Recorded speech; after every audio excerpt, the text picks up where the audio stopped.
I swear to all that is holy, I washed my hair yesterday, but it's about 7 in the morning and I just got done with farm chores, so my hair, it's doing things. In any case, this is my May TBR and April wrap-up. Up until now, I have read physical books, but in April I got this Kindle and now I'm exclusively ebooks because in the sense that I don't carry large bags and it's much easier to take this with me than it is a physical book. In terms of dimensions, it's very thin, it doesn't take up a lot of room, and it's actually kind of cute. Especially in a manly way because the pink is more of like a desaturated maroon color, and I am loving it. I am here for it. In terms of how much I read about a book a month, and that ain't it, Chief. So what we're gonna do is we are going to read at least 4 books in June, and in May I'm gonna read 2 books. I've made good progress, and it's only the 2nd, but I'm getting there. It's gonna be a challenge. Let's start with what I read in April. If I can show you, I lied, I'm not gonna show you. I actually already returned it to Kindle Unlimited. I'll put the cover somewhere around here using my magical editing abilities. And so I read The Fairy of Bones and Gold. Yes, The Fairy of Bones and Gold, which is the first book in the Soulbound series. However, I messed up and returned it before I could show you it. It was good. It was good. Chef's kiss. If I hadn't finished the book halfway through April and not started my YouTube channel by then, I would have had a review up already. But I didn't. It was good in some areas, bad in others, and overall, the characters, So, I left it at a 4-star. I could have done 3.5, but 4 stars seems like a good level point. And since it was only 1 book a month, that is unfortunately the only book I read. And that, no good. However, it was the first book I read in a number of months. So I would do 1 book a month for all of 2020, but then I stopped because I had a death in my family in January, and it was only in April that I managed to pick up another book. Now on to what I intend to read for May. So I'm doing 2 books in a very strategic manner. I have Easy Reads, which was last month's, which tends to follow the pattern of gay, detective, maybe military themed, organized crime even, romance, as long as it's an adult book featuring adult characters. I don't tend to enjoy school-aged characters or school romance, coming-of-age stories at all. I've tried reading them, not a fan. Middle grade, I've had success in some cases. If it's, say, a horror book, like I loved the Goosebumps. I read something in December. It was Cirque du Freak, which I'm pronouncing terribly. Basically, the Freak Circus. And I don't recall who it was from, but it was 3 stars, 2 stars. Not the best, but in terms of middle grade, it was actually pretty good. Now on to what I'm reading in May. This Kindle has everything I'm reading and everything I'm reading through May, June, and July. So I've got all my books prepared. I've purchased them off the Kindle store and also off of other stores where I then brought them to my Kindle. A few of these books are Kindle Unlimited and some of them are from my library. The first book I'm reading is Tactical Submission. I'm not gonna lie to you, I did mention this one in my blog, but this is almost borderline erotica. but it's the comfort read for this month. It's a lot. And it's the person's first novel, I believe, and they just, sometimes I wonder if it's satire. It's like, I love it, and it's so good, it's so bad it's good almost, and I don't know what to feel. But here's the cover.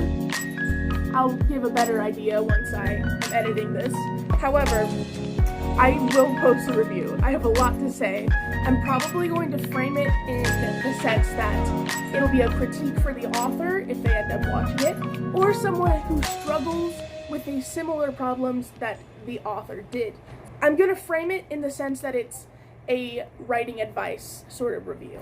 Tactical Submission is about a SWAT team leader who is secretly gay, and he is a sub, and he stands at like 6'2".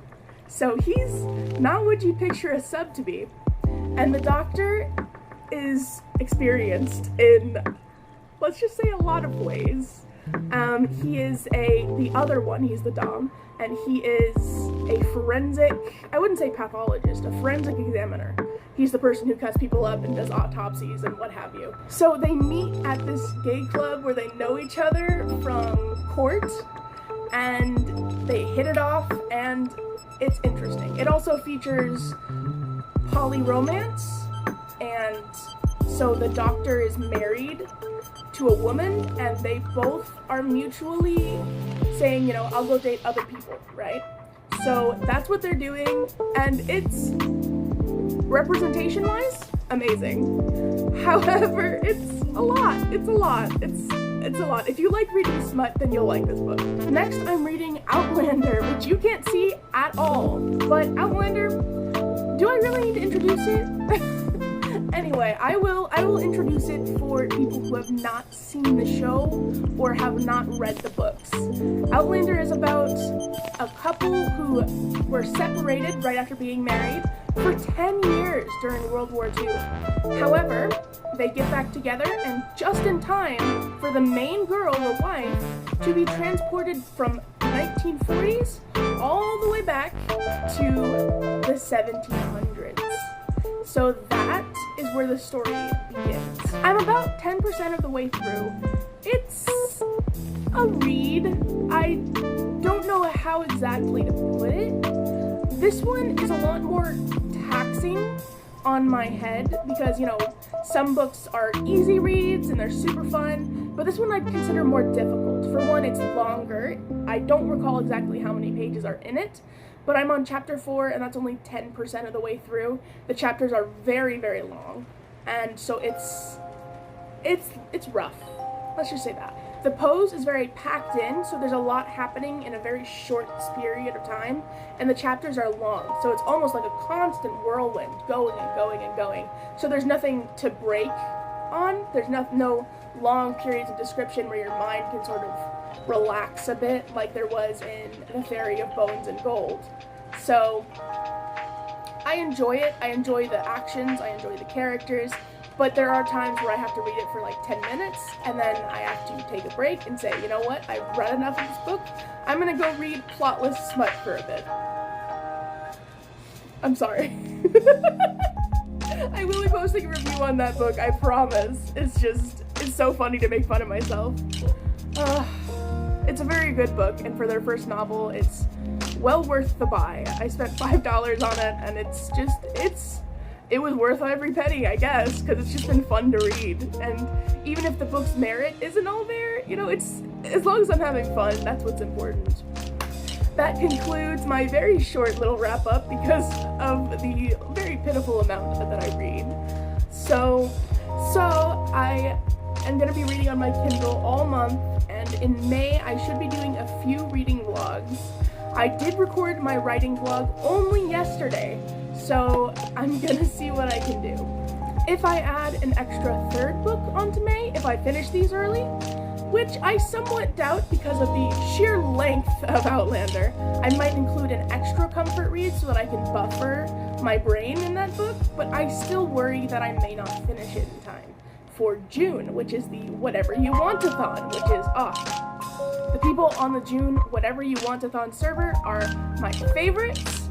But in the meantime, I will have to see you on my vlog or in my May wrap-up June TBR. I will see you all later.